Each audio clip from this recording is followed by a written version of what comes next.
देवभूमि के दंगल में आप सभी का स्वागत है। मैं हूं आपके साथ यश शुक्ला और देवभूमि के दंगल में बात करेंगे सरकार सख्त प्रदूषण से त्रस्त।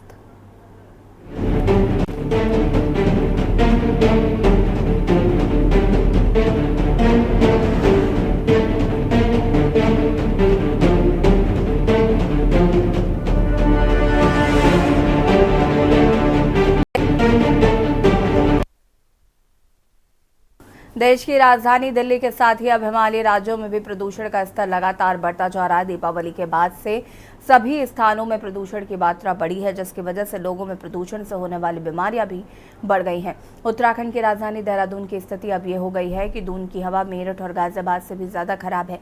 दून का AQI 300 के करीब पहुंच गया है, जो कि चिंता की बात है। इसी बीच मैदानी क्षेत्रों में घनी धुंध और कोहरे की वजह से भी सड़क हादसे बढ़ने लगे हैं। विजिबिलिटी कम होने से यातायात में भी लोगों को परेशानी हो रही है। वहीं दून में प्रदूषण की वजह से ऑक्सीजन का स्तर कम होने लगा है। इसके मद्देनजर स्वास्थ्य विभाग ने एडवाइजरी जारी करते हुए लोगों से फिलहाल सुबह शाम ना घूमने की अपील की है। वहीं अस्पतालों में मरीजों का दबाव काफी बढ़ गया है। बढ़ते प्रदूषण के बीच मुख्यमंत्री पुष्कर सिंह धामी ने गंगा सहित सभी नदियों को स्वच्छ रखने का संकल्प लेने का आह्वान किया है। उन्होंने गैरसैंण में अधिकारियों की बैठक लेते हुए पर्यावरण संरक्षण के निर्देश दिए हैं। वहीं एक ओर जहां राज्य में प्रदूषण का ग्राफ बढ़ रहा है, तो वहीं दूसरी ओर वाटर ट्रीटमेंट प्लांट के लिए 1000 हरे पेड़ काटे जाने की तैयारी चल रही है। सौंग बांध परियोजना के वाटर ट्रीटमेंट प्लांट के लिए 1000 हरे पेड़ काटे जाएंगे, जिस पर राजनीति शुरू हो गई है। कांग्रेस का आरोप है कि सरकार की नीतियां पर्यावरण बचाने के विपरीत कार्य कर रही हैं। आज इन्हीं सब मुद्दों पर चर्चा करेंगे। उससे पहले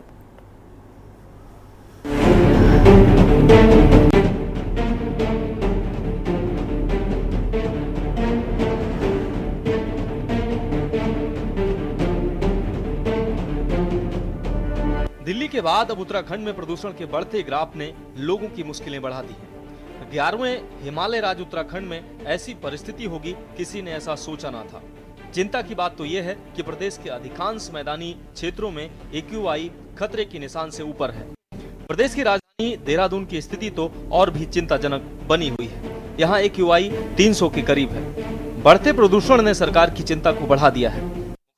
अधिकारियों की बैठक लेते हुए पर्यावरण संरक्षण के साथ ही गंगा रिपोर्ट आपको दिखाए उससे पहले इस वक्त की बड़ी और अहम खबर उत्तर प्रदेश के प्रयागराज से आपको बता देते हैं। पहले की तरह ही होगी परीक्षा। UPSC आयोग ने अपना फैसला लिया वापस। बड़ी खबर आपको बता दें कि लगातार 3 दिन से छात्र प्रदर्शन कर रहे थे। पहले की तरह ही होगी परीक्षा। आपको बता दें कि 2 दिन परीक्षा कराने के लिए कहा गया था, जिसका विरोध छात्र कर रहे थे। और UPPSC से जुड़ी बड़ी खबर आपको बता रहे हैं। UPPSC ने अपना फैसला वापस ले लिया है। पहले की तरह ही परीक्षा होगी। आखिरकार छात्रों की जो मेहनत है, जो पिछले 3 दिन से वो लगातार प्रदर्शन कर रहे थे, वो रंग लाई है और ये फैसला आयोग को वापस लेना पड़ा। पहले की तरह ही होगी परीक्षा। आपको बता दें कि इस मुद्दे को लेकर राजनीति भी उत्तर प्रदेश में चरम सीमा पर थी और UPPSC ने अपना ये फैसला वापस ले लिया है।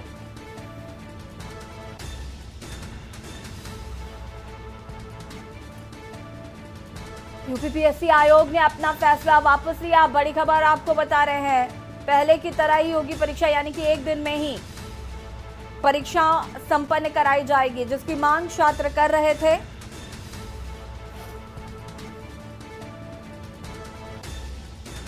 बड़ी खबर आपको बता रहे हैं।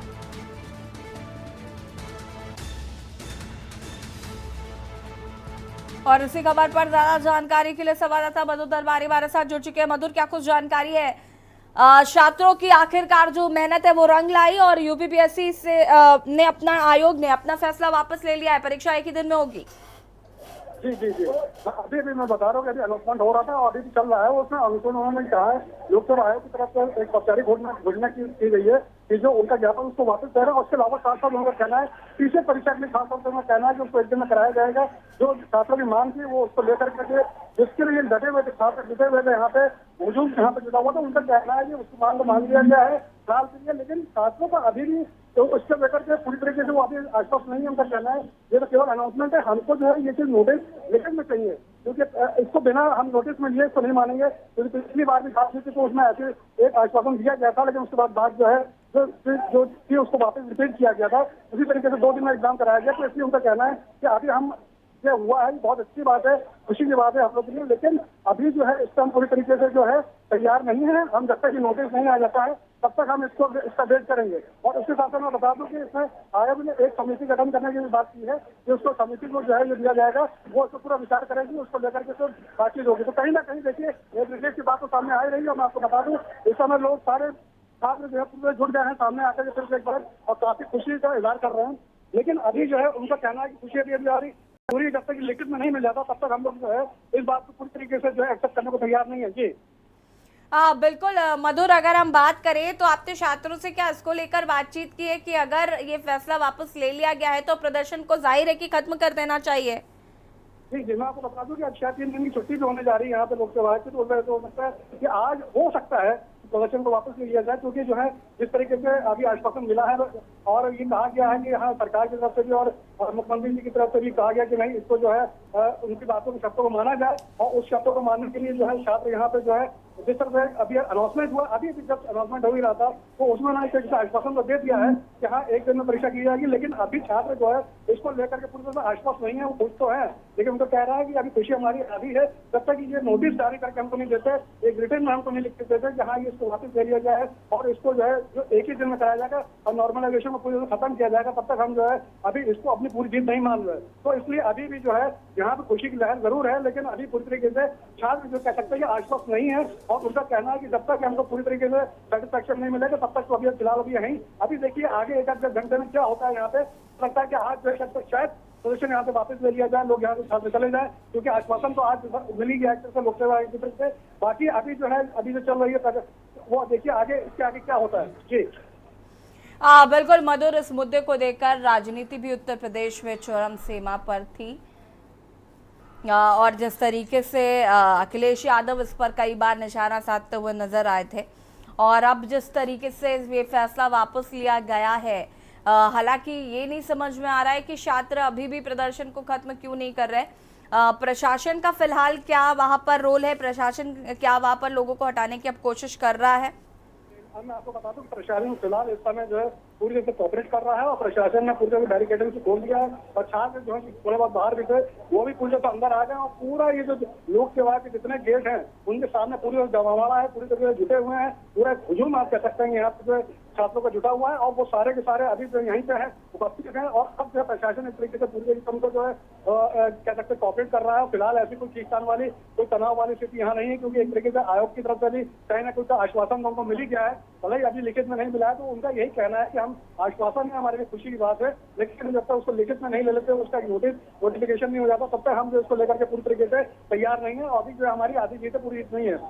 और इस पर जो है कमेटी भी जैसे बताने की बात हो रही है कि एक कमेटी भी गठित की जाएगी आरोप को लेकर के और उस पर भी चर्चा की जाएगी कैसे क्या है। तो फिलहाल अभी जो है आप कह सकते हैं कि ये जीत जो जरूर है लेकिन एक अधूरी जीत कह सकते हैं। अभी जो है छात्र जो है पूरी तरीके से इसको लेकर के जो है कह सकते हैं कि आश्वस्त नहीं है 100%, लेकिन हाँ उन्हें कहीं ना कहीं खुशी की लहर है और वो अपना हाथ उठा करके झंडे भारत माता के झंडे लहरा करके उनको खुशी का इजहार कर भी रहे हैं। और देखिए आगे अभी फिलहाल यहाँ पे मैं बता रहा हूँ प्रदर्शन है पूरी तरीके से और सारे छात्र जुटे हैं, हजारों के छात्र में जुटे हुए हैं, हजारों की संख्या में छात्र यहाँ पे जुटे हुए हैं। और ये गेट नंबर 2 और गेट नंबर 3 और 4 जितने भी यहाँ पे गेट है उसके सामने छात्र इस समय उपस्थित हैं और वो कहीं भी जाने को तैयार नहीं है। उनका यही मानना है कि अभी जब तक हमको जो नोटिस नहीं दिया जाएगा तब तक तो फिलहाल अभी हम आए हैं। अब देखिए अभी आगे क्या होता है, क्योंकि अभी शायद 3 दिन जो है लोकसभा बंद भी रहने वाला है। तो हो सकता है कि आज की तारीख में जो है प्रदर्शन यहाँ से वापस ले लिया जाए, छात्र वापस चले जाए, क्योंकि एक आश्वासन तो लोकसभा के तरफ से उनको मिल ही गया है जो अनाउंसमेंट के दौरान उनको मिला है।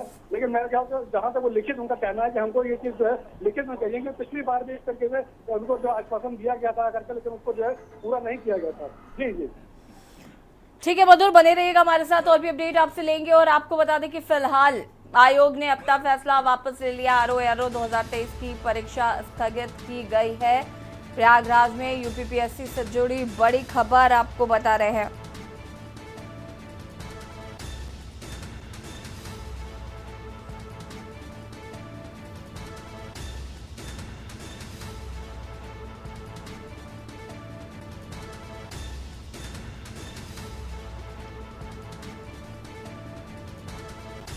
यूपीपीएससी आयोग ने अपना फैसला वापस लिया। हालांकि छात्रों की मांग है कि उनको लिखित में ये आदेश दिया जाए, उसके बाद ही वो अपना प्रदर्शन खत्म करेंगे। तो प्रदर्शन अभी भी जारी है। और इसी खबर पर हमारे साथ राहुल पटेल जो कि अभ्यर्थी है वो भी जुड़ चुके हैं। राहुल, स्वागत है आपका के न्यूज में। और ये जो बड़ा फैसला आयोग द्वारा लिया गया है, इस पर क्या कहना है?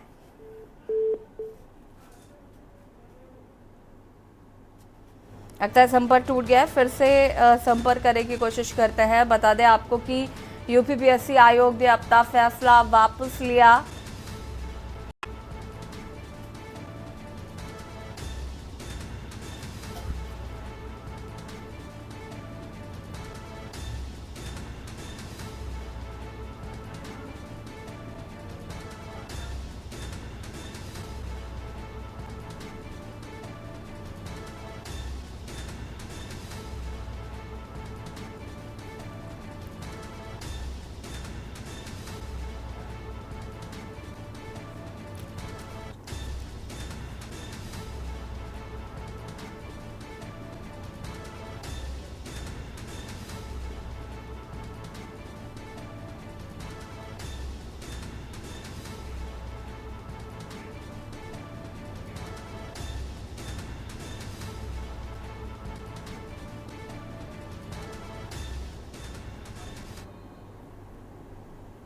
आपकी मांग थी उसके बारे में उत्तर प्रदेश सरकार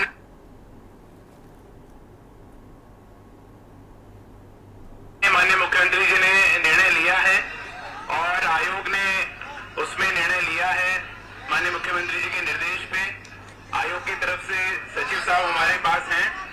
सचिव साहब जो आयोग ने निर्णय लिया है माननीय मुख्यमंत्री जी के निर्देश पे उसको आपके सामने अभी वो प्रस्तुत कर देंगे और ये सचिव साहब मेरे साथ आपके सामने प्रस्तुत कर देंगे।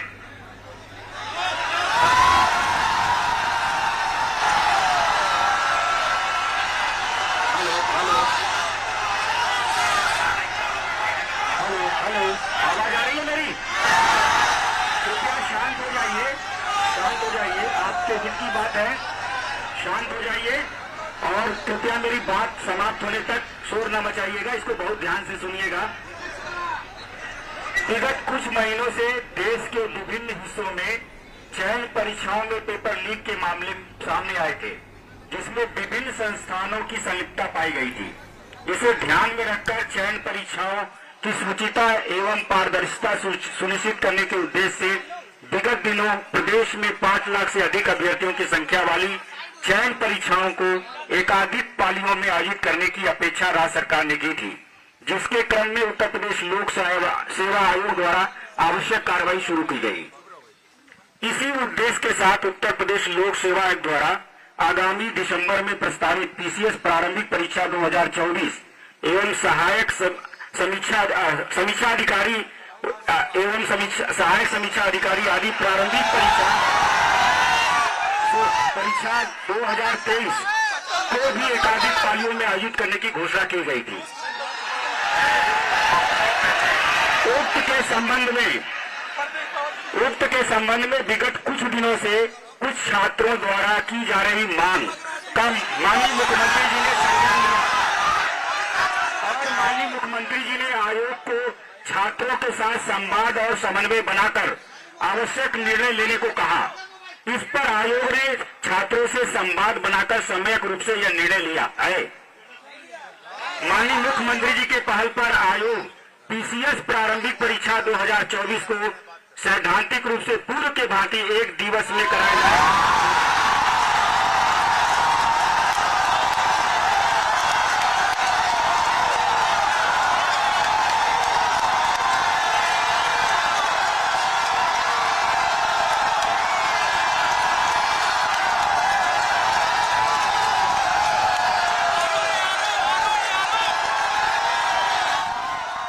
आपको बता दें कि मुख्यमंत्री योगी आदित्यनाथ के निर्देश पर यह फैसला सुना दिया गया है परीक्षा को स्थगित करने के लिए। पहले की तरह ही होगी परीक्षा और छात्रों में खुशी है। हमारे साथ राहुल जुड़ चुके हैं जो कि अभ्यर्थी है। राहुल, क्या कुछ कहना है? आखिरकार जो आपकी मेहनत थी, 3 दिन से लगातार आप लोग प्रदर्शन कर रहे थे और अब सरकार ने आपकी मांग को मान लिया है। जैसा कि आप देख रहे थे, हम लोग लगभग लगातार 4 दिन से आंदोलनरत थे। अल्लाहपुर, सलोरी, बघाड़ा और उत्तर प्रदेश राजधानी में भी धरना हुआ और दिल्ली में भी हुआ, पूरे देश के आंदोलन चला। और ये जो तानाशाह उत्तर प्रदेश का मुख्यमंत्री योगी आदित्यनाथ है, जो अपने आप को खुदा समझता था, और छात्रों के आगे देखिए हर बड़ी बड़ी सरकारें के चूल्हे हिल जाते हैं, बड़ी बड़ी सल्तनतें ढह जाती है। ये जान लीजिए कि नौजवानों के आगे ये सरकार नहीं, इनके जो खुदा समझते थे जिसको, उनको भी ये झुकना पड़ा। और ये लोक सेवा आयोग का अध्यक्ष जो अपने आप को इनका दूत समझता था, पाता था कि मैं योगी आदित्यनाथ का दूत हूँ, तो दूत की भी नहीं चली और छात्रों की जीत हुई, नौजवानों की जीत हुई। मैं शुरू से कह रहा था कि तेरे कहन को कहन कर रहा हूँ, इस अपाहिज व्यवस्था को सहन कर रहा हूँ, तेरे अपाहिज इस व्यवस्था को सहन कर रहा हूँ। जो दरवाजे तानाशाहों के खटखटाने से नहीं खुलते योगी जी, उसको तोड़ने का जतन कर रहा हूँ। देखिए 11 तारीख को हमने बैरिकेटिंग तोड़ी, आज भी बैरिकेटिंग तोड़ा, और आज 3 लेयर की बैरिकेटिंग यही जिला प्रशासन ने लगाया। लेकिन नौजवानों के जब हुजूम उमड़ा सड़कों पर तो बड़ी बड़ी बैरिकेटिंग ध्वस्त हो गई और योगी जी का घमंड और जरूर सुन गया, और नौजवानों और छात्रों की जीत हुई। और आपने परीक्षा पोस्टपोन की और कमेटी बनाने का काम किया। और नौजवानों को मैं बधाई देना चाहता हूँ, और अपनी बहनों को भी बधाई देना चाहता हूँ, जो दिन रात कंधे से कंधा मिलाकर अपने भाइयों के साथ खड़ी रही। इनके लिए भी बहुत नारी शक्ति का सम्मान करना चाहता हूँ। नारी शक्ति हमेशा जब किसी ताकत, किसी आंदोलन, किसी मंजिल की ओर बढ़ती है तो आंदोलन सफल होता है। राहुल, अगर हम बात करें, अभी जब ये आया था कि आयोग ने अपना फैसला वापस ले लिया है, तब आपके ही कुछ साथी जो है वो कह रहे थे कि जब तक उनको लिखित में नहीं आदेश दिया जाएगा वो उस बात को नहीं मानेंगे। तो हम लोग को लिखित नोटिस आता है कि तुरंत हम लोग वहाँ से आंदोलन शुरू करेंगे। लिखित तो चावल करेगा, हम नोटिस चाहिए, ये सरकारी वेबसाइट पे दे दें, लोक सेवा आयोग के वेबसाइट या अपने एक्टिव से माननीय मुख्यमंत्री जी योगी आदित्यनाथ ट्वीट कर दें। नहीं तो जब आपको ये अनाउंसमेंट हो चुकी है, आपको ये बात बता दी गई है, तो अभी भी आप लोगों को विश्वास क्यों नहीं हो रहा? आप लोगों को प्रदर्शन खत्म कर देना चाहिए। आप इनके मुंह में राम, बगल में छुरी है, कहते कुछ है करते कुछ है, ये सब आप जानिए। आगे की क्या रणनीति होने वाली है खैर आप लोगों की? हम लोगों की रणनीति आगे, किस आंदोलन को आगे बढ़ाऊंगे जब तक हम लोगों को न्याय नहीं मिल जाता, जब तक नोटिस आ नहीं जाती, जब तक ट्विटर हैंडल से योगी आदित्यनाथ है और यहाँ लोक सेवा आयोग अध्यक्ष संजय श्रीनेत के ट्विटर हैंडल से आ नहीं जाता, तब तक हम लोग हटने वाले नहीं हैं। लेकिन मुझे ये नहीं समझ आ रहा राहुल जी, जब वो कह रहे हैं कि अपना फैसला वापस ले लिया गया है, आप लोगों के सामने, सबके सामने वो इस बात को कह रहे हैं, उसके बावजूद भी ना मानने का कोई कारण समझ नहीं आता है कि आप क्यों नहीं मान रहे हैं? मैंने आपसे कह दिया ना, ये लोग दो मुँह साफ वाले लोग हैं, ये दो मुँह बात करते कुछ है कहते कुछ है। अगर उन्हें फैसला वापस लेना ही नहीं होता है तो आप तो 3 दिन से प्रदर्शन कर रहे हैं ना। नहीं, फैसला तो ये वापस लेते हैं कैसे नहीं? अच्छा बताइए, जब जनता सड़कों पर उतरती है तो बड़े बड़े लोग अपने फैसले वापस ले लेते हैं, तो छोटे मोटे पे आते हैं, इनकी क्या विचार? बताइए, किसान आंदोलन वापस हुआ कि नहीं हुआ? किसान आंदोलन में इन्होंने कहा कि नहीं कहा, किया कि नहीं किया? जब किसान नौजवान सड़कों पे रहेगा तो इनको खतरा था कि उपचुनाव होगा उत्तर प्रदेश में 9 सीटों पर। आपको तो कहीं ना कहीं ये विश्वास था कि 9 सीटों पर चूंकि जिस तरीके से चुनाव होने हैं तो आपकी मांग मानी ही जाएगी। हाँ राहुल जी, हमारी मांगे तो मान लीजिए, लेकिन हम लोग को जब तक एकदम ट्विटर हैंडल या नोटिस नहीं मिल जाए तब तक कैसे हम लोग माने, स्वीकारेंगे? चलिए, तब तक के लिए क्या करेंगे ये तो बताइए। हम लोग आंदोलनरत रहेंगे तब तक के लिए, कंटिन्यू। और प्रशासन आप लोगों को लगातार हटाने की कोशिश कर रहा है? तो वो प्रशासन तो पहले ही दिन से हम लोग को हटाने की कोशिश कर रहा है। हमारे 3 छात्रों को जेल भेज दिया। हम लोग के पास खुद ठीक है राहुल जी, शुक्रिया आपका। मधुर दरबारी हमारे साथ संवाददाता।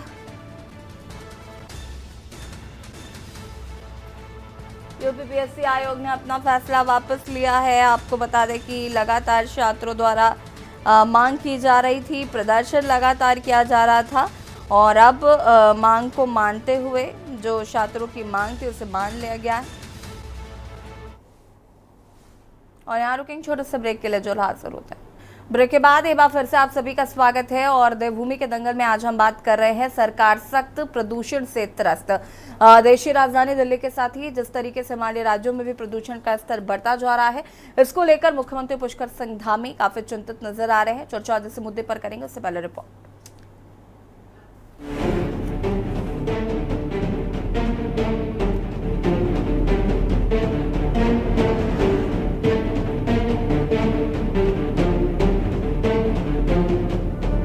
दिल्ली के बाद अब उत्तराखंड में प्रदूषण के बढ़ते ग्राफ ने लोगों की मुश्किलें बढ़ा दी हैं। 11वें हिमालय राज्य उत्तराखंड में ऐसी परिस्थिति होगी, किसी ने ऐसा सोचा ना था। चिंता की बात तो यह है कि प्रदेश के अधिकांश मैदानी क्षेत्रों में AQI खतरे के निशान से ऊपर है। प्रदेश की राजधानी देहरादून की स्थिति तो और भी चिंताजनक बनी हुई है। यहाँ AQI 300 के करीब है। बढ़ते प्रदूषण ने सरकार की चिंता को बढ़ा दिया है। मुख्यमंत्री ने अधिकारियों की बैठक लेते हुए पर्यावरण संरक्षण के साथ ही गंगा सहित सभी नदियों को स्वच्छ रखने का संकल्प लेने का आह्वान किया है।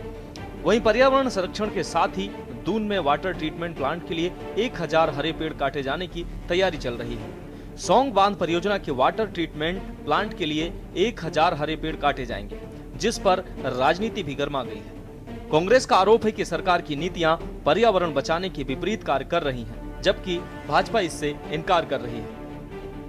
मेरे द्वारा निर्देश दिए गए हैं कि दिवाली के बाद थोड़ा सा पॉल्यूशन की क्वालिटी जो है देहरादून में भी इस साल देखने में आ रहा है, काफी ज्यादा पॉल्यूशन है। तो जो बुजुर्ग मरीज हैं हमारे, जिनको सांस लेने की बीमारी है, उनमें दिक्कत आ रही है। हमने पहले भी कहा था कि भारतीय जनता पार्टी की जितनी भी नीतियां हैं वो विकासकारी कम विनाशकारी ज़्यादा हैं। आप ऑल वेदर रोड का हाल देख लीजिए कि ऑल वेदर रोड के लिए जितने पेड़ों के कटान की परमिशन थी, उससे कई गुना, हज़ारों गुना ज़्यादा पेड़ों का कटान हो गया। सड़क चौड़ीकरण के नाम पर आपने पहाड़ों का जो बेस है उसको कमज़ोर कर दिया। लैंडस्लाइडिंग की और दूसरी घटनाओं, अप्रिय घटनाओं से लगातार उत्तराखंड दहल चुका है। कभी आप एयरपोर्ट विस्तारीकरण के नाम पर, कभी आप जागेश्वर धाम के नाम पर, कभी आप सौंग बांध के नाम पर जिस तरह से पेड़ों का कटान कर रहे हैं, उससे कहीं ना कहीं आप पर्यावरण को बहुत बड़ी चोट पहुंचा रहे हैं। उत्तराखंड पूरे नॉर्दर्न इंडिया को, उत्तरी भारत को ओजोन लेयर देता है, ओजोन कवर देता है।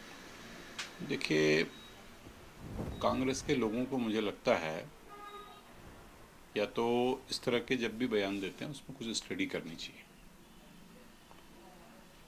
अगर उन पे स्टडी नहीं है तो मुझे लगता है कि भाई इस तरह के आरोप प्रत्यारोप लगा के ऐसे विषयों पर राजनीति नहीं करनी चाहिए। अगर इन वर्षों में देखोगे, जब से उत्तराखंड बना है, तो उत्तराखंड में अगर पेड़ कटे हैं डेवलपमेंट के लिए तो पेड़ लगे भी हैं। तो टोटल अगर आप आज के डाटा देखोगे तो मुझे लगता है कि उत्तराखंड में इन 24 वर्षों में वन संरक्षण बढ़ा है। वहीं प्रदेश के अधिकांश मैदानी क्षेत्रों में बढ़ते प्रदूषण की वजह से धुंध छा गई है। इसके अलावा घने कोहरे से विजिबिलिटी भी काफी कम हो गई है। ऐसे में दुर्घटनाओं की संख्या भी बढ़ गई है। वहीं प्रदेश भर में बढ़ती सड़क दुर्घटनाओं पर राज्य में सियासत भी गर्मा गई है। कांग्रेस का आरोप है कि प्रदेश में सड़क दुर्घटनाओं को रोकने के कोई इंतजाम नहीं। पुलिसिंग व्यवस्था चौपट है। ओवर स्पीडिंग को रोकने, शराब पीकर वाहन चलाने से रोकने के लिए पुलिस कोई कार्य नहीं कर रही है। आपको बता दें कि देहरादून के ONGC चौक में ओवर स्पीड की वजह से 6 युवाओं की मौत हो गई, जबकि अल्मोड़ा में बस के खाई में गिरने से 36 लोगों की जान चली गई। वहीं राज्य में अब इस मुद्दे पर आरोप प्रत्यारोप का दौर भी शुरू हो गया है। सुबह जब मैं घर से निकला तो देखा मैंने बाहर निकल के कि मेरे से ज़्यादा आगे का कुछ दिखाई नहीं दे रहा। और अच्छा खासा कोहरे ने अपना सफ़ेदी पूरी ढक रखी है और आगे तक का कुछ दिखाई नहीं दे रहा है। बहुत ज़्यादा कोहरा आ चुका है काशीपुर की सड़कों पर। की कार्यशैली पे इसलिए सवाल उठा रहा हूँ कि जिस दिन घटना हुई उस दिन आप पूरे शहर में चेकिंग कर रहे हैं, आप पब्स में छापे मार रहे हैं। इसका मतलब शहर के अंदर ये खुलेआम चल रहा था। घटना होने के बाद 6 जिंदगियां, 6 जवान, जिनका पूरा भविष्य, उनका परिवार खत्म हो गया। आप समझिए कि परिवार में 6 चिराग बुझ गए। उसके बाद आप छापे मार रहे हैं। शहर के अंदर जिस प्रकार से क्लब कल्चर शुरू हुआ है, रात को लेट नाइट पार्टी चल रही है, शराब चल रही है, जगह जगह 10-10 कदम में विदेशी मदिरा की दुकानें सरकार ने खुलवा दी हैं। कदम कदम पे अंग्रेजी शराब के ठेके हैं। शराब सरेआम सड़कों में गाड़ी खड़ी करके शराबें पी जा रही हैं। शहर के अंदर तमाम व्यवस्था चरमराई हुई है। सरकार को जागना चाहिए, पुलिस को जागना चाहिए। जिस दिन एक्सीडेंट होता है 4 दिन जागते हो, उसके बाद सो जाते हो। है वो उसकी बाकायदा जांच हो, उसमें जहाँ खामियां पाई जाए उनके ऊपर कार्रवाई हो। मेरा ऐसा मानना है, जो गलत है तो गलत है, उसको सही नहीं कहा जा सकता। पुलिस को, मैंने आज पढ़ा कि साहब पैसिफिक के किसी गार्ड ने पुलिस को भी इन्फॉर्म किया। पुलिस को एक्टिव होना चाहिए था। अगर पुलिस थोड़ा एक्टिव रहती तो हो सकता है ये घटना बच जाती। लेकिन इन सब चीज़ों के साथ साथ ये भी जरूरी है, आप तमाम स्लोगन लिखे रहते हैं कि भाई हम शराब पीकर गाड़ी न चलाएं, दुर्घटना से देर भली, ये सब इसीलिए लिखा जाता है कि एक अवेयरनेस लोगों में आए। कुल मिलाकर हिमालय राज्य उत्तराखंड में AQI का 300 के करीब पहुंचना बेहद चिंता की बात है। दूसरे प्रदेशों को स्वच्छ हवा देने वाला राज्य आज खुद साफ हवा के लिए तरस रहा है, जो कि चिंता की बात है। वहीं विकास के नाम पर एकाएक काटे जा रहे पेड़ भविष्य के लिए बड़ा खतरा बन रहे हैं। इस बीच सड़क दुर्घटनाओं में लगातार हो रही बढ़ोतरी ने भी चिंता को बढ़ा दिया है। Uttarakhand desk report.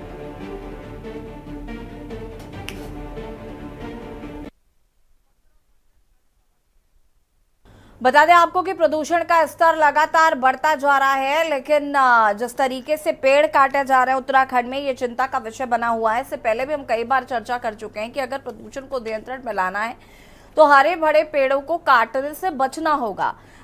कई परियोजनाओं के चलते जिस तरीके से उत्तराखंड में पेड़ काटे जा रहे हैं, ये एक बड़ी समस्या बनी हुई है और इस पर लगातार बातचीत भी की जा रही है। हालांकि मुख्यमंत्री पुष्कर सिंह धामी इसको लेकर अब सख्त नजर आ रहे हैं। हालांकि उनकी सख्ती धरातल पर कितनी नजर आएगी ये देखना होगा। चर्चा आज हम इसी मुद्दे पर करेंगे। राजेश्वर पैन्युली जी प्रदेश प्रवक्ता बीजेपी हमारे साथ जुड़ चुके हैं। गिरिराज किशोर हिंदवान जी प्रदेश प्रवक्ता कांग्रेस हमारे साथ जुड़ चुके हैं। आशंक एरन जी चिकित्सक विशेषज्ञ हमारे साथ जुड़ चुके हैं। आशीष गर्ग जी पर्यावरणविद हमारे साथ जुड़ चुके हैं। उदित घड़ियाल जी समाजसेवी हमारे साथ जुड़ चुके हैं। सबसे पहले तो आप सभी का बहुत बहुत स्वागत है। शुरुआत करते हैं राजेश्वर जी से, क्योंकि आप विकास के नाम पर जिस तरीके से पेड़ काटे जा रहे हैं और जिस तरीके से उत्तराखंड का जो प्रदूषण लेवल है वो इतना ज्यादा बढ़ रहा है कि जहां लोग पहले पहाड़ों का रुख करते थे, दिल्ली की आबो हवा खराब होती थी तो मैं देखती थी कि आधे से ज्यादा लोग सीधे उत्तराखंड पहुंच रहे होते थे। और अब उत्तराखंड को नरक एक तो दिल्ली वाले भी बना रहे हैं, साथ ही साथ जो वहां पर विकास के नाम पर हरे भरे पेड़ों को काटा जा रहा है, ये एक बड़ी समस्या निकलकर सामने आ रही है। और अगर ऐसे ही चलता रहा तो कुछ दिन बाद उत्तराखंड के लोगों को कहीं और शिफ्ट होना पड़ेगा। उत्तराखंड के लोगों को कहीं और नहीं शिफ्ट होना पड़ेगा। उत्तराखंड पहले जैसे ही हो जाएगा। थोड़ा सा सब्र रखें और सरकार पे भरोसा रखें। दूसरी बात जो आप कह रहे हैं, देखिए कह रहे हैं कि विकास हो रहा है, विकास होना बहुत जरूरी है। और नीति आयोग ने सस्टेनेबल डेवलपमेंट ग्रोथ में 2nd नंबर पूरे भारत में मिला है। ऐसा नहीं है कि हमारी सरकार या हमारी भारतीय जनता पार्टी की सरकार या धामी सरकार कोई ऐसी कोताही कर रही है। हाँ। जो लॉजिकली जो स्टेप लिए जाने चाहिए तो ले रही है कि नहीं ले रही। कुछ चीजें आपके कंट्रोल में नहीं होती हैं। अब इन्वायरमेंटल आपके कंट्रोल में नहीं है। एक में आप लगभग ये पूरा जो महीना नवंबर का कोई बारिश नहीं हो रही है। देहरादून जैसी सिटी जो है कहीं नीचे के एकदम उसमें है। टूरिज्म डेवलपमेंट इतना ज्यादा हुआ कि टूरिस्ट के आने जाने से और दूसरे कारणों से जो गाड़ियों से निकलने वाले धुएं और इनके कारण से जो हुआ, उसके लिए अल्टरनेट एनर्जी की व्यवस्था करने की कोशिश की जा रही है। चाहे वो सोलर एनर्जी की बात हो रही है, उसके लिए स्पेशल इफेक्ट दिया जा रहा है कि स्पेशल पैकेजेस दिए गए आपके कि सोलर एनर्जी में शिफ्ट हो। तो जो आपके जो ट्रेडिशनल चीजें उनको हटा करके कहीं ना कहीं इन्वायरमेंट फ्रेंडली चीजें को लाने की लगातार कोशिश की जा रही है। कुछ समय लग सकता है और ये कोई इंडिविजुअल प्रॉब्लम एक जगह की नहीं है। पंजाब से अभी भी उन्होंने अपने पॉल्यूशन कंट्रोल के चीफ ने भी बताया कि पंजाब में भी जो पराली जल रही है उसका भी इम्पैक्ट यहाँ आ रहा है। और देहरादून क्योंकि घाटी के एरिया में, वहां से जो है पास आउट होना चीजें बड़ा मुश्किल से होती है। तो अगर हम सरकार की बात करें, दूसरी बात क्या है कि हमें कहीं ना कहीं से आम जनता को भी जागरूक होना पड़ेगा।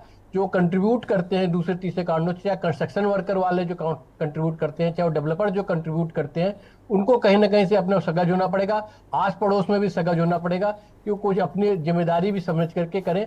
जो दूसरे टाइप के जो पॉल्यूशन की चीजें करते हैं, जो राजेश्वर जी आप लोग कुछ मत कीजिएगा, जनता कर लेगी, आम जनता कर लेगी। आप लोग पेड़ काटते रहिएगा विकास के नाम पर और कहते रहिएगा हम विकास कर रहे हैं। बहुत बढ़िया बात है, ठीक है, आते हैं वापस। गिरिराज किशोर हिंदवान जी, आवाज मिल रही है आपको? क्या कहना चाहते हैं? प्रदूषण लगातार यशी जी, आपको आ रही है आवाज? पर्यावरण इफेक्ट हो रहा है। हाँ जी, देखिए यशवी जी, चिंता का विषय इसलिए इसको माना जाएगा, जो विषय जिस विषय पे आज डिबेट हो रही है कि वाकई उत्तराखंड में पोल्यूशन होना, कि यशी जी हिमालयी राज्य है, हिमालयी राज्य, हिमालय जुड़ा हुआ है। और आप स्वयं सोचिए कि वाकई आज से 20-22 साल पहले निश्चित रूप से देहरादून भी जो सिटी हुआ करती थी, जीरो पोल्यूशन इसको माना जाता था कि जीरो पोल्यूशन, यहां पे पोल्यूशन नाम की कोई चीज नहीं है। लेकिन आज जो स्थितियां हैं, वाकई जो है, जो बात आपने रखी है कि जो हमारा फॉरेस्ट है उसका जो वाकई कटान हुआ है, और डेवलपमेंट के नाम पे अगर वाकई जो है अगर कोई डेवलपमेंट हो रहा है, तो अगर वो डेवलपमेंट जरूरी है तो निश्चित रूप से उसमें कोशिश, प्रयास ये होने चाहिए सरकार की तरफ से कि कम से कम पेड़ों को काटा जाए। पहली चीज तो ये है।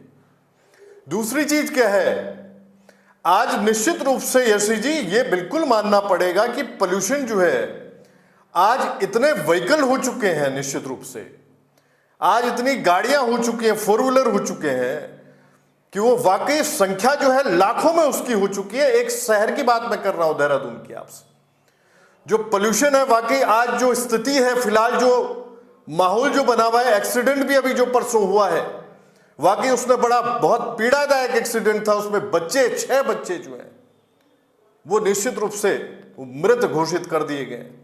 आप स्वयं सोचिए कि इस तरह का एक्सीडेंट होना, विजिबिलिटी जीरो होना, ये स्थितियां बन रही हैं। और देहरादून में AQI जो है, आप स्वयं देखिए 300 जो है 300 पार कर चुका है, जो क्वालिटी जो इंडेक्स है, एयर क्वालिटी इंडेक्स है। तो आप स्वयं देखिए यशी जी, इसमें वाकई अगर बात रखी जा रही है, सरकार शासित है भाजपा की, अगर पेड़ों को कम से कम काटने की बात अगर हो रही है, आज जो विषय खड़ा हो रहा है उसके मूल में जो कारण है, निश्चित रूप से दूसरी बात क्या है, अगर ये बात रखी जा रही है कि आज जो है स्मार्ट सिटी के नाम पे हजारों करोड़ रुपए लगभग आ चुका है देहरादून में, दून स्मार्ट सिटी के नाम पे, और ऐसी जो स्थितियां बनी हुई हैं शहर की, स्ट्रीट लाइट्स नहीं है, सुनिएगा, विजिबिलिटी जीरो है लेकिन लाइट्स नहीं है, स्ट्रीट लाइट जो है वो बंद पड़ी हुई है। ये स्थितियां बनी हुई हैं शहर में, और वाकई जो है आज स्थिति ये बन गई है कि जो एयर पोल्यूशन है, कारण उसमें सारे हैं। गिरिराज जी रुकिएगा, वापस आएंगे, चूंकि आज वक्त कम है हमारे पास, तो सबकी प्रतिक्रियाएं फटाफट ले लेते हैं, फिर चर्चा करते हैं। पॉइंट टू बी नोटेड, ये जरूरी है कि भाई पर्यावरण जो है वो अगर हमें प्रदूषित नहीं रखना है, उसको साफ रखना है, स्वच्छ रखना है, तो भैया जिम्मेदारी लेनी पड़ेगी। इस तरीके से पेड़ों का कटान अगर उत्तराखंड में होगा तो स्थिति खराब होगी। अशोक कैरन जी, जब से पर्यावरण दूषित हो रहा है, इसकी वजह से तमाम बीमारियां उत्तराखंड में हो रही हैं और लोग इससे कहीं ना कहीं सांस संबंधित प्रॉब्लम से भी जूझ रहे हैं। जी देखिए, इसमें सिर्फ सांस संबंधी प्रॉब्लम ही नहीं, विभिन्न तरह के कैंसर, अस्थमा, और एक जो होता है कि आपकी क्वालिटी ऑफ लाइफ, अगर आपको कोई बीमारी नहीं भी है तो आपकी वर्किंग एफिशिएंसी, आपकी लंग की एफिशिएंसी पे फर्क पड़ने की वजह से आपकी वर्किंग एफिशिएंसी पे भी फर्क पड़ता है। तो इसमें तो कोई मुझे बताने की जरूरत ही नहीं है, लोगों को पता है कि स्वच्छ हवा में सांस लेने का मतलब और जिस हवा में हम लेते हैं इसमें कितना फर्क है। जो मैं इसमें ऐड करना चाहूँगा कि लोगों को ये समझना चाहिए कि ये पूरी जिंदगी जो हम लाइफ जीते हैं, तो जितना हम कार्बन डाइऑक्साइड एमिट करते हैं और जितना हम खुद पॉल्यूशन करते हैं, जो ये बाकी पॉल्यूशन तो आप छोड़ दीजिए, वो इसके बराबर होता है कि 350 पेड़ पूरी जिंदगी हमारी अगर हरा भरा रहें, उसके बराबर है वो चीज। अब आप सोचिए, हमने अपनी लाइफ जी और उस लाइफ में हमने सांस लेने के अलावा बहुत कुछ किया, हमने गाड़ी चलाई, हमने फर्नीचर यूज किया, हमने पता नहीं कितनी मैच स्टिक जलाई, हमने पेंसिल यूज की, पता नहीं लकड़ी की कितनी चीजें यूज की।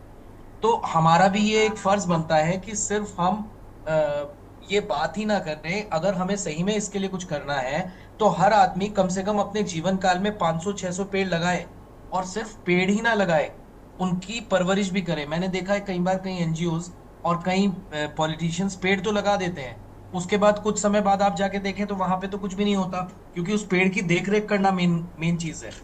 तो अगर हम इस चीज का बीड़ा उठा लें, क्योंकि इसको अगर हम सोच लें कि सिर्फ गवर्नमेंट ही कुछ करेगी और गवर्नमेंट ही कुछ कर पाएगी और गवर्नमेंट की रिस्पॉन्सिबिलिटी, ऐसा नहीं है। गवर्नमेंट की रिस्पॉन्सिबिलिटी तो है ही, हम सबकी रिस्पॉन्सिबिलिटी है। अगर हम सब आज ये नहीं करेंगे तो अब आपने सभी लोग बोल रहे हैं पैनल में कि कुछ समय पहले देहरादून की क्या स्थिति थी और आज देहरादून की क्या स्थिति है, और अब कुछ समय बाद जो है वो स्थिति ऐसी हो जाएगी कि बद से बदतर, जो कि हम सिर्फ जिसके बारे में सोच सकते हैं। तो ये बीमारियां तो खैर सबको पता है, मैं उस बारे में वैसे डिटेल में बता सकता हूँ, समय की कमी में मैं चाहता हूँ कि हमें शायद इन चीज पे ज्यादा स्ट्रेस करना चाहिए कि पब्लिक तक ये मैसेज पहुंचे कि हमें इसके लिए करना क्या चाहिए। वरना बिल्कुल। तो कैंसर जैसे आपके कहिए विभिन्न तरह के स्किन के कैंसर हो गए, आप अस्थमा हो गया, क्या बोलते हैं सांस के जो लंग से रिलेटेड कुछ सीओपीडी होते हैं, कंजेस्टिव पल्मोनरी डिजीजेस होते हैं, क्रोनिक पल्मोनरी डिजीजेस होते हैं, फिर उसके अलावा विभिन्न तरह के इस तरह के पॉल्यूशन से रिलेटेड डिजीज होते हैं, सिलिकोसिस, एस्बेस्टोसिस, जो अलग अलग तरह के पॉल्यूशंस में होते हैं, और बहुत तरह की जो है हार्ट की प्रॉब्लम्स पे भी इसका इनडायरेक्ट असर पड़ता है। तो ठीक है। ये आशंक जी वापस आएंगे। आशीष गौर जी का फटाफट रुक कर लेते हैं। आशीष गौर जी पर्यावरण विद हमारे साथ जुड़े हुए हैं। आशीष जी देखिए, पोल्यूशन पर हम फिर से बातचीत कर रहे हैं, और पोल्यूशन पर जब हम उत्तराखंड पर बातचीत करते हैं तो पेड़ों का कटान का जिक्र पहले आता है, क्योंकि बहुत तेजी से पेड़ों का कटान किया जा रहा है विकास के नाम पर। और उत्तराखंड का जो AQI है वो भी आप देख रहे हैं 300 के करीब पहुंच चुका है, बल्कि ऐसी स्थिति पहले नहीं होती थी अमूमन जितनी अब होने लगी है।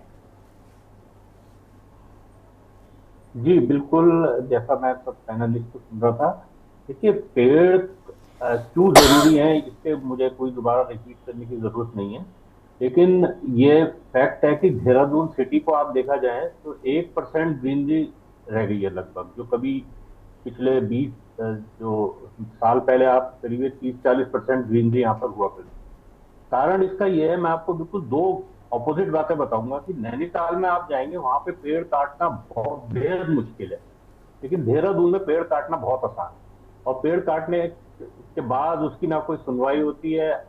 जो कई एनजीओज हैं उस पर भटकते रहते हैं, बोलते रहते हैं, रिपोर्ट करते हैं, लेकिन पेड़ कटने के बाद वो कुछ आनंद फानंद में उसको बता दिए जाते हैं। तो जैसा भी डॉक्टर ने बताया, देखिए पेड़, ये ग्रीनरी जब होती थी, देहरादून का वेदर इस तरीके का हुआ करता है ऐसी जी, कभी भी 10-12 दिन में यदि थोड़ी सी हीट होती थी या कुछ इस तरीके की होती थी तो बारिशें एकदम हो जाती थी। तो ये जो आज हम देख रहे हैं AQI लेवल जो 300 से ऊपर चला गया है और 280 तो मेंटेन कर रहा है, तो इसमें एक जो स्वास्थ्य पे तो बहुत बेहद हमारा नुकसान हो रहा है। और आपको ये भी ध्यान होगा कि दिल्ली से लोग बच्चों को निकाल के, क्योंकि वहां पर 400-350 AQI रहता था, तो बैंगलोर या देहरादून भेज रहे थे। अब आप मान लीजिए जो बच्चों को देहरादून लाया गया स्कूल में पढ़ने के लिए, अब उनको कहाँ भेजेंगे? तो प्रॉब्लम ये है कि इसको हमको बड़ी जटिल समस्या है। केवल ये पेड़ कटने का तो बहुत बड़ा कारण है, साथ ही साथ हमारा जो एक माइग्रेशन हो रहा है कई स्टेट से, वो पूरा हम देहरादून को कह लें या जो ऋषिकेश, हरिद्वार, यहाँ पर हमारी कैरिंग कैपेसिटी पूरी कई मल्टीपल टाइम चूक गई है। एक हर सिटी की या जगह की एक कैरिंग कैपेसिटी होती है, उसको हमने हर तरीके से ओवरशूट कर दिया है। और यहाँ पर चाहे कूड़े की प्रॉब्लम ले लीजिए, पानी की प्रॉब्लम ले लीजिए, दुनिया भर की सब प्रॉब्लम पे पूरे सिटी बुरी तरह इससे मरे जा रहे हैं, लेकिन इस पे कोई अभी ध्यान ज्यादा नहीं है। साथ ही साथ यहाँ पर कूड़ा जलाना एक बड़ा आम सा है, हम लोग इसको रिपोर्ट करते रहते हैं। अभी भी एक दो रेस्टोरेंट जो कूड़ा जला रहे थे उनको रिपोर्ट किया, उन पर चालान किया, लेकिन मुझे लगता है ये पुलिस और ये प्रशासन को इस पर सजग होके, और सुप्रीम कोर्ट ने भी दूसरा एक और बताता हूँ आपको पहलू कि सुप्रीम कोर्ट ने भी अभी बोल दिया है कि जो स्वच्छ हवा में जीना ये हमारा मौलिक अधिकार है, और ये जो स्वच्छ 300 AQI देहरादून में यदि है या दिल्ली में कहीं भी है, ये हमारे मौलिक अधिकार को हनन है। तो यदि इस तरीके की सुप्रीम कोर्ट कह रहा है, और उन्होंने ये बोला है कि जो थाना प्रभारी हैं उनको कहीं पे भी इस तरीके की जो कूड़ा जलाने की हरकत होती है या आतिशबाजी भी रात के 2-2, 3-3 बजे तक कराई जाती है। दिवाली अभी तक खत्म नहीं हुई है, अभी छठ पूजा हुई है, शादियां अब हो रही हैं तो पटाखे बजाए जा रहे हैं।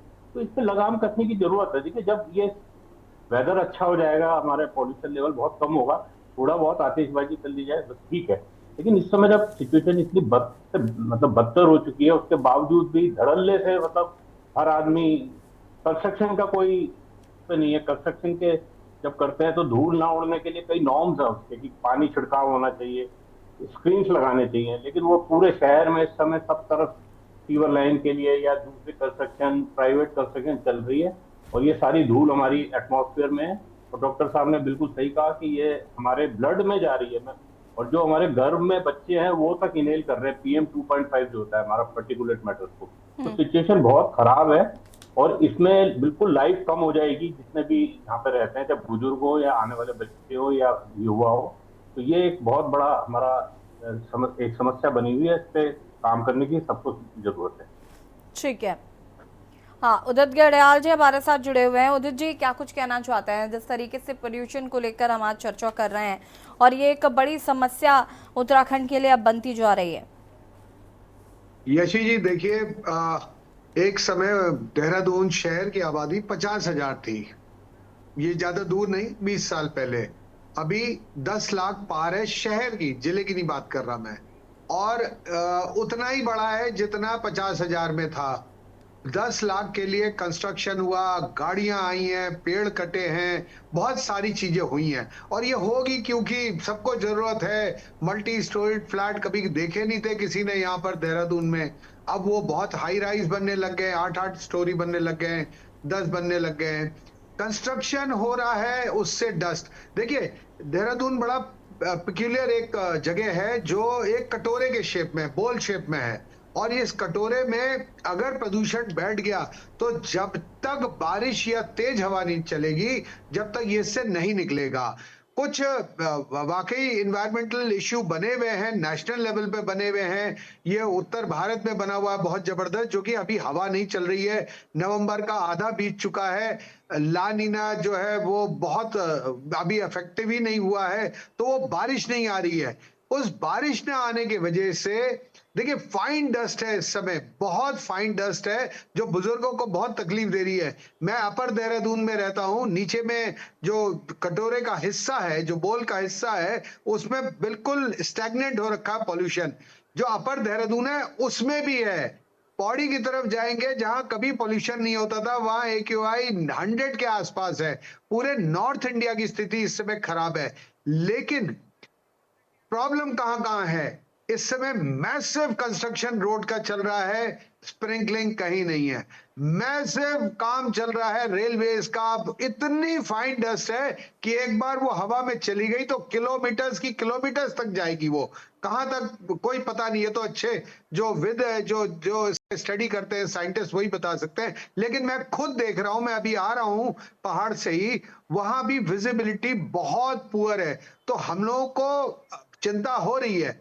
अब जहां तक रही पेड़ कटान की बात, मेरा कहना यह है कि अगर एक पेड़ कटा है तो उसके बदले में तत्काल 20 पेड़ लगने चाहिए। मैं एनवायरमेंटलिस्ट से भी कहता हूं कि अगर किसी संस्था ने, जल संस्थान, PWD किसी ने काटा है तो ये उनके पास एक्ट में है कि उनको उतने पेड़ लगाने पड़ेंगे। अब हमें क्या करना चाहिए? हमें उसके पीछे पड़ना चाहिए। इन्वायरमेंटलिस्ट जो एक्टिविस्ट है उनको उसके पीछे पड़ना चाहिए, देखना चाहिए कि क्या उन्होंने ये पेड़ लगाए कि नहीं लगाए। इतने सारे सहस्त्रधारा में पेड़, रोड के लिए पेड़ कटे हैं, उनके एवरेज में कितने पेड़ लगे? अगर वो 1000 कटे तो क्या 10,000 पेड़ लगे हैं? फिर पेड़ों की क्वालिटी बहुत जरूरी है। कौन से पेड़ लगा रहे हैं हम जो जल्दी ग्रो करते हैं? कौन से पेड़ हमारे इन्वायरमेंटल? देखिए, आप दिल्ली जाएंगे, लुटियंस दिल्ली जाएंगे तो आपको पता चलेगा कि उन्होंने ब्रिटिशर्स ने कितना सोच के कौन से पेड़ लगने चाहिए, क्या इन्वायरमेंट के लिए अच्छा है, उन्होंने ये सब काम करा है। देहरादून शहर में ऐसा कुछ नहीं हुआ। शहर बना, बसा हुआ था, राजधानी बनी, बस वो बिल्डर्स आ गए, सब डेवलपर्स आ गए बड़े बड़े, बाकी तो चलता ही, आप जानते ही हैं। और किसी को कोई इस शहर के लिए ध्यान नहीं था कि कहां पर क्या होना चाहिए।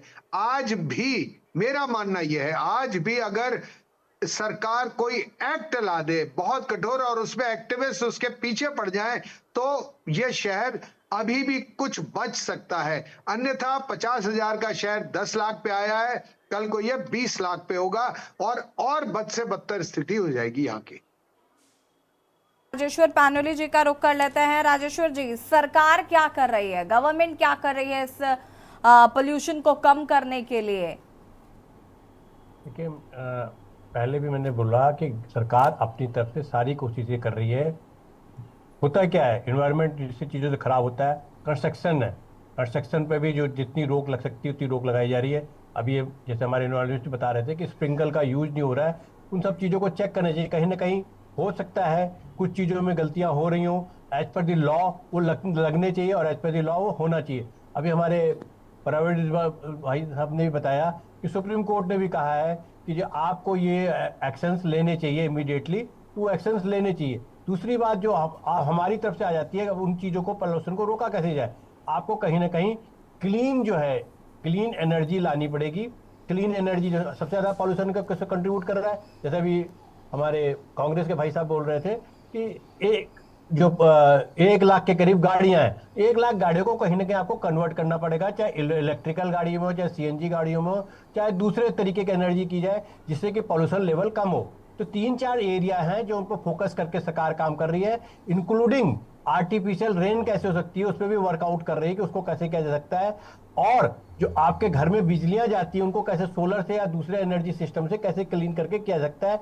और इसके अलावा जो भी इफेक्टिव काम हो सकते हैं जो रोकने के लिए, जैसे अभी पेड़ लगाने की बात कर रहे थे, भाई ऑफिशियली तो जो आप बात कर रहे हैं वो ऑफिशियली है, प्रैक्टिकली नहीं हो रहा है, तो उसमें कहीं ना कहीं से हमारी जागरूकता की भी कमी है कि हम उन चीज़ों को इम्प्लीमेंट नहीं कर पा रहे, या हम उन चीज़ों को उतनी तेजी से सरकार की नॉलेज नहीं ला पा रहे, या सरकार उस पर कुछ एक्ट करने में कहीं ना कहीं चूक हो जा रही होगी।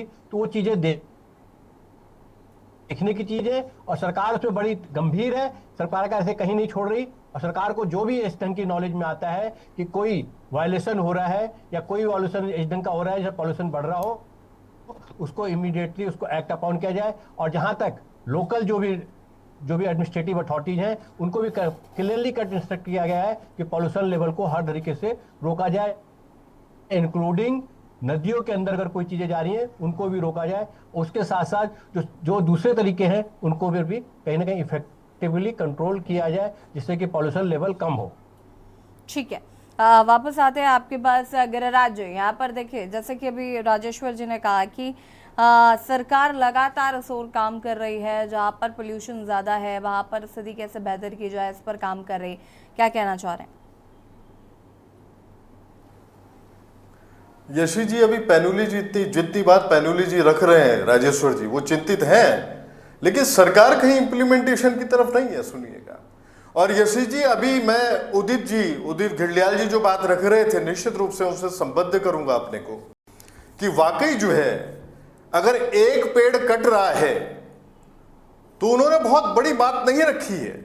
उन्होंने ये बोला है, उदित जी ने, कि 20 पेड़ आप लगाएं और लगाने के बाद उसकी देखभाल हो पेड़ की, वो तभी अपने स्वरूप में आ पाएगा। निश्चित रूप से बच्चे की तरह उसकी देखभाल होनी जरूरी है।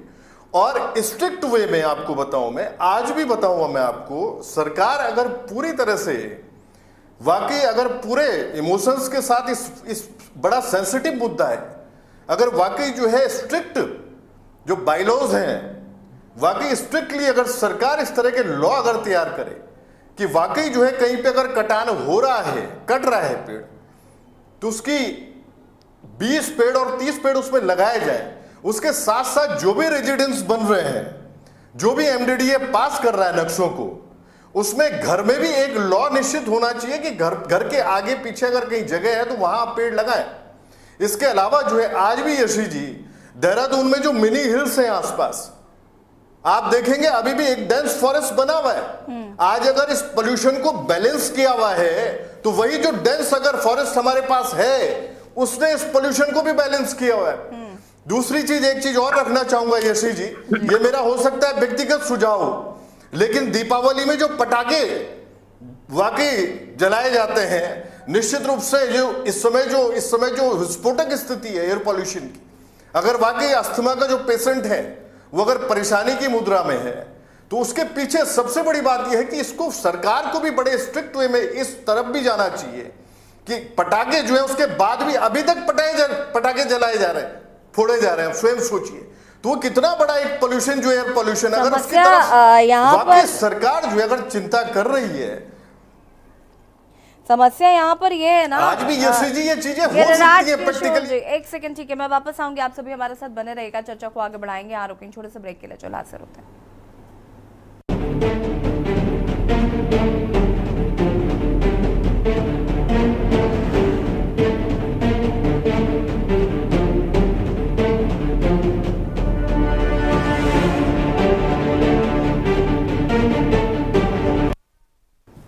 ब्रेक के बाद एक बार फिर से आप सभी का स्वागत है और लगातार हम इस मुद्दे पर चर्चा कर रहे हैं जिस तरीके से पोल्यूशन लगातार बढ़ता जा रहा है। और आशीष गर्ग जी का रुख कर लेते हैं। आशीष जी, देखिए, ये तो हम पर्यावरण की बात कर रहे हैं, साथ ही साथ जो नदियां इस समय दूषित हुई पड़ी हैं, ये भी एक बहुत चिंता का विषय बनता जा रहा है। चाहे वो गंगा नदी हो, चाहे वो और तमाम नदियां जो हैं, वहां पर जिस तरीके से प्रदूषण है, ये भी एक चिंता का विषय अब उत्तराखंड के लिए बन रहा है। देखिए, नदियां जो हैं वो, इसमें कोई शक नहीं कि गंगा, यमुना और इनकी कई ट्रिब्यूटरीज हैं। हम देहरादून की बात करें तो रिस्पना और बिंदाल इनकी ट्रिब्यूटरीज हैं, जो फाइनली एक सुसवा रिवर बन के और सोंग रिवर से मिलके वो राजा जी नेशनल पार्क होती हुई गंगा जी में जाती है। अब गंगा जी के लिए नमामि गंगा का बड़े प्रोजेक्ट चल रहे हैं, कई एसटीपी बन रहे हैं, कुछ अच्छे काम भी हो रहे हैं, लेकिन उसमें बहुत टाइम लगेगा। लेकिन यदि हम देहरादून की बात करें, हमारे ठीक शहर के बीचों बीच 2 रिवर है और उसमें कोई बताने की जरूरत नहीं है। आप जरा उसके जितने भी पुल बने उसके ऊपर से निकल जाइए, उसमें कई एनजीओ ने उसमें कैंपेन्स किए, उनको सफाई करने का बीड़ा उठाया है, लेकिन वहां पर निरंतर उन पर कूड़ा फेंका जा रहा है और कोई उसकी रिपोर्ट कहीं भी करो उसकी कोई सुनवाई नहीं है, कोई उन पे चालान नहीं करता है उन लोगों पे।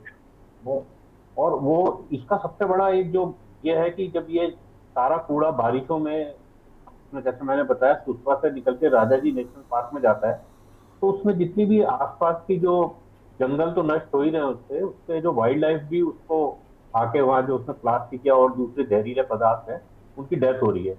और जो एक डेटा ये बताया जा रहा है कि वाइल्ड लाइफ का जो फ्यूचर है वो 10 साल या 15 साल तक का बचा है। तो बड़ी भयावह सिचुएशन उत्पन्न होने वाली है और उसके बाद ये कहने की जरूरत नहीं कि ये सारा का सारा जाके गंगा में मिलता है।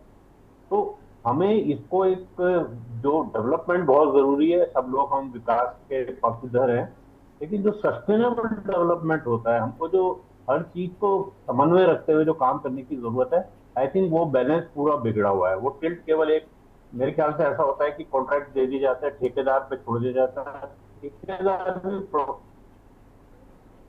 काम नहीं करते हैं, वो अपने मिस्त्री लेबर या जो दूसरे मशीन के थ्रू उनको काम कर रहे हैं, उनको कोई रोक नहीं है या कोई उन पर कंट्रोल नहीं है। तो और नदियों का जो है, नदियों में अभी भी आप ये देख सकती हैं, सीवर जो होता है, टैप उन पे जो घरों से निकलता है, सीवर अभी भी पड़ रहा है। उसके लिए भी कई सीवर लाइन शहर में डाली जा रही है, लेकिन अभी तक कई रेसिडेंट्स तो या फिर उस पर टैप नहीं करवाते हैं पैसे बचाने के लिए, लेकिन उनको भी उन पर कुछ एक्शन होने चाहिए सरकार के कि भाई जो नहीं लगा रहा है और अपना जो गंदा पानी नदियों में डाल रहा है तो उन पर कुछ एक्शन हो। तो करने को बहुत कुछ है, लेकिन लगता है कौन करेगा ये, किस अथॉरिटी के पास जाए, कोई एक सिंगल विंडो क्लियरेंस हमारे पास नहीं है।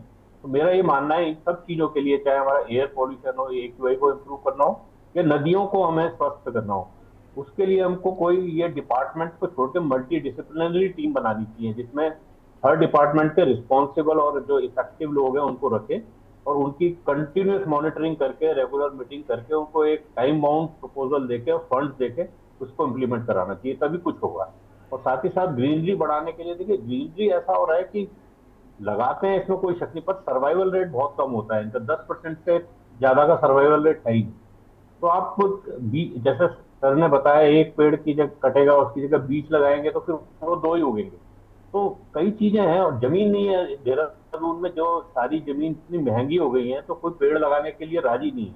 तो बाहर फॉरेस्ट में तो फॉरेस्ट को हम बचा ही ले, फॉरेस्ट भी बाइफरकेट होते जाता है, क्योंकि हर आदमी अपने घरों के आगे रोड चाहता है, अपने गांव में रोड चाहता है, तो वो फॉरेस्ट जो बाइफरकेट होते जा रहे हैं और उसमें भी वाइल्ड लाइफ बहुत मतलब मरती जा रही है और साथ ही साथ फॉरेस्ट फायर बहुत लग रही है इसी कारण से, क्योंकि आबादी उनके किनारे बढ़ती जा रही है और ह्यूमन और वाइल्ड लाइफ कॉन्फ्लिक्ट भी बढ़ता जा रहा है। कई बड़ी मल्टीपल समस्याएं हैं, लेकिन अफसोस की बात यह है कि जो एनवायरनमेंट को पीछे रख दिया जाता है। ये सोचते हैं कि ये लोग जो ऐसी एक्टिविस्ट में हल्ला मचाते रहते हैं, ऐसा नहीं है। उनको भी साथ बैठा के उनकी वो सुननी चाहिए। ये हम फ्यूचर जनरेशन के लिए हम लोग काम कर रहे हैं, और हम क्योंकि हमने बहुत अच्छा एक माहौल देखा है, पर्यावरण देखा है, इसलिए हम चाहते हैं कि आने वाली फ्यूचर जनरेशन उससे काफी बेहतर देखे। लेकिन सिचुएशन, मुझे थोड़ा सा अफसोस होता है, पेसिमिस्टिक होता हूँ यहाँ पर, कि ये सिचुएशन काफी इसके विपरीत है। तो इस पर काम करने की सख्त जरूरत है। जैसे मैंने बताया, कुछ एक इसको बहुत स्पेशल टास्क लेके मल्टी डिसिप्लिनरी टीम बना के सरकार को कुछ करना पड़ेगा, एनजीओ को साथ लेके, तभी ये कुछ हो पाएगा। नहीं तो हम डिबेट करते रह जाएंगे और आने वाली पीढ़ियां हमसे पूछेंगे आपने डिबेट करी, सब तो कुछ किया, लेकिन आपने नदियों के लिए क्या किया, यहाँ की एयर क्वालिटी के लिए क्या किया, ग्रीनरी के लिए क्या किया, ये करने की बहुत ठीक है। मैं यहाँ पर अशन किरण जी का रुख करना चाहती हूँ। अशन जी, फटाफट ये बताइएगा कि बचाव कैसे करें पोल्यूशन से? अब तो जो है वो है स्थिति, लेकिन फिलहाल हम कैसे बचे, खुद को कैसे बचाएं? जी, खुद को बचाने के लिए देखिए, कोरोना काल में जैसे मास्क का प्रयोग होता था, मास्क एक बहुत अच्छा मीन्स है, एटलीस्ट जो थोड़ा सा बड़ा पार्टिकुलेट मैटर है, एक पर्टिकुलर माइक्रोन से ऊपर, तो उससे बचाने के लिए अपने आप को बहुत अच्छा मीन्स है। और अस्थमा से लेके बहुत सारी डिजीज होती है, COPD, और जो एलर्जी से रिलेटेड है, जो अकेले मास्क के प्रयोग से हम बचा सकते हैं अपने आप को। दूसरा ये है कि जिन जगहों से ऑब्वियसली हमें पता है कि जहाँ पे पोल्यूशन ज़्यादा है, उनसे आप दूरी मेंटेन करें। जो लोग इस पर्टिकुलर चीज़ के लिए एलर्जिक हैं, उनके लिए डिसेंसिटाइजेशन होता है। जैसे एक बहुत अच्छा छोटा सा एग्जांपल दूं कि अगर आप धूल से सेंसिटिव हैं, तो आप एक पर्टिकुलर कोर्स कुछ डिसेंसिटाइज करने के लिए मेडिसिन का लेते हैं, तो पर्टिकुलर लेवल ऑफ धूल आपको उतना नुकसान नहीं पहुंचाएगी जितना पहले पहुंचाती है। तो ये 3-4 चीजें हैं जो हम कर सकते हैं। एटलीस्ट हम अपने घर में, तो फिर मैं उसी चीज पे आऊंगा, अपने घर में तो हम ड्राइंग रूम से लेके अपने घर के बगीचे तक में तो पेड़ लगा लें, और हम उस चीज में सहयोग करें। मास्क के अलावा एक आम आदमी के पास इसके लिए ज्यादा उपाय नहीं है। इससे बचाव के लिए यही है कि वो औरों का सहयोग करे, और इस मुहिम में जब तक पूरा समाज नहीं जुड़ेगा, ये सफल नहीं होगी। हर आदमी को इससे जुड़ना पड़ेगा।